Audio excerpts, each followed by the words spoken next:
Inside the NLL is presented by Metzger's. Metzger's means more. Commercial printing, fulfillment, and mailing all in-house.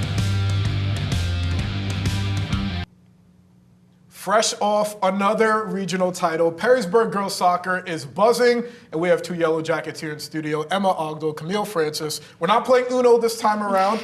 Such a pleasure to have you guys. Thank you for coming in. Thank you for having us. So once again, you guys are back in the state semifinals. Emma, you guys lost at this point a year ago, but what did the team learn from that game that they could bring to this year? I think it really just comes from like not taking any play or any game for granted and knowing that every single game we have to come out intense and with everything we have, and knowing that we're not only playing for ourselves, but we're playing for our team, our coaches, our community, and just using that as motivation. And Camille, you told me that after sophomore year, things got harder because that was your breakout year. Teams started channeling in on you more. But if Saturday showed us anything, is that anybody could pop off on this team at any time. 4 different goal scorers in the win over Strongsville. How much confidence does that give you, knowing that when the lights are the brightest, anybody could step up for the Yellow Jackets? It gives us a lot of confidence, especially because obviously everyone can step up, and I have a lot of people behind me that can help. So. And you guys talked about some of the players that went under the radar. We talked about that preseason. Lauren McConaughey, she has 3 goals during the postseason. You have Tori Trzynski. She's playing out of her mind. An amazing save a few days ago. When you have this level of talent, Emma, that can step up anytime that really they're needed, what does that do for the team, knowing that in any position you put them in, they're able to perform?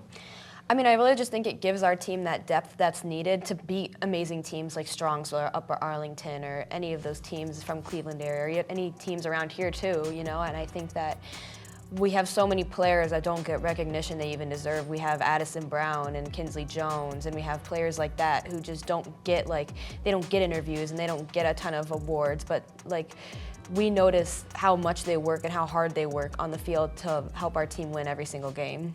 Camille, how have you guys been able to build the type of culture and mindset that allows anybody to step in at any time?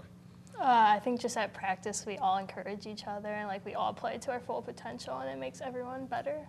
And you guys have been playing together since you were kids, yeah. But I'm sure when you were on the couch eating Lucky Charms and watching cartoons, you weren't thinking, yeah, maybe in a decade we're going to win a state title together in high school. But Emma, in this moment right now, how does it compare to everything you dreamed of accomplishing in soccer?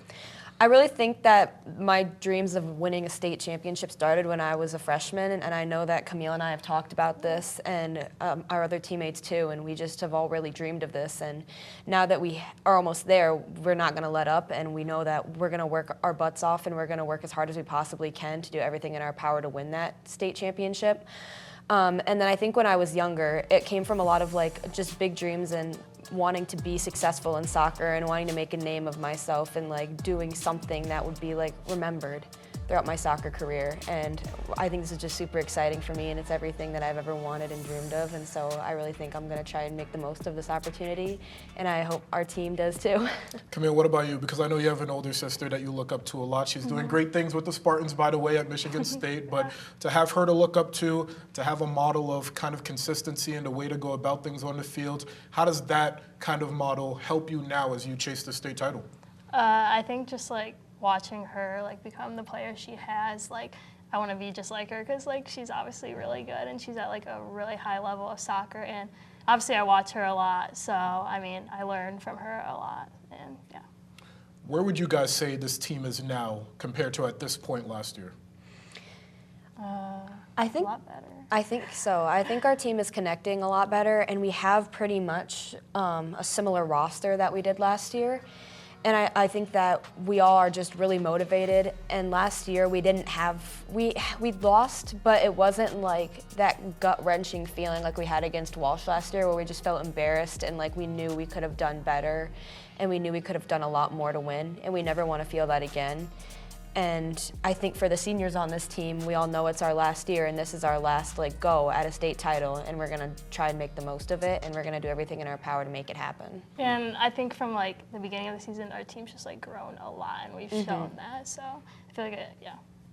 And Emma, watching you on the field, obviously we're used to seeing you score goals all the time, but it seems like you've dropped back a little bit, become more of a distributor, a number 10 role. How do you like that role, and how do you think it's factoring into the way you guys are performing in the postseason? I really think that it comes down to the fact of playing as a team. This is a team sport, and I'm willing to do anything to help my team win. And whether that's me scoring goals or me helping other people score goals, I just really want to see us win a state championship because it's going to be our team's name on the wall and in the memorial when we walk into Steinecker Stadium, and it's not going to be anyone's individual name. It's going to be a team name, and so I'm willing to do anything it takes to help our team get there. We spoke about that memorial, Camille, and how you guys walk past it every day in practice and how much it motivates you guys. How much do you think about it now, knowing that you're 2 games away from a state championship? I think it's kind of crazy because like there's only one on there, and we could be the other one. So. And you guys have both been coached by Jorge Diaz since you were young. And it's poetic that he's retiring this year at the same time that you guys are seniors. How much more does that make you guys want to win this state title and end it off in storybook fashion? And we we want to go out as best as we can for him because he's been with the program so long. And like he's coached me since I was like really little, like with GTFC too. So I feel like he's just been with me the entire way. I think we want to do it for Jorge because he's been our coach, like Camille said. But I think it's also about we want to do it for us and for the girls who have worked hard for this and who have dreamed of this, like me and Camille. And we just want to do it for our community, for everyone. And you guys played Upper Arlington earlier in the season. It was a 5-2 loss. It was uncharacteristic, you can say, in the way you guys performed. But why will this year be different? I think we've just developed like more as a team, like since the beginning of the season, and that was like mid-season. I think we've just like overcame like a lot of people. Like we beat Strongsville twice, we beat Walsh twice. So I feel like, I don't know, it's anyone's game really. And I think remembering that feeling of like walking off that field and knowing that we could have done more and that we could have played better was just something that we don't want to experience again, and that's just going to motivate us more than anything. Perrysburg Girls Soccer playing Upper Arlington in the state semifinal, Division I, and these 2 studs. Huge fans here at BCSN. Thank you guys so much for coming in. Emma Ogdahl, Camille Francis, and good luck on Tuesday. Thank you so much.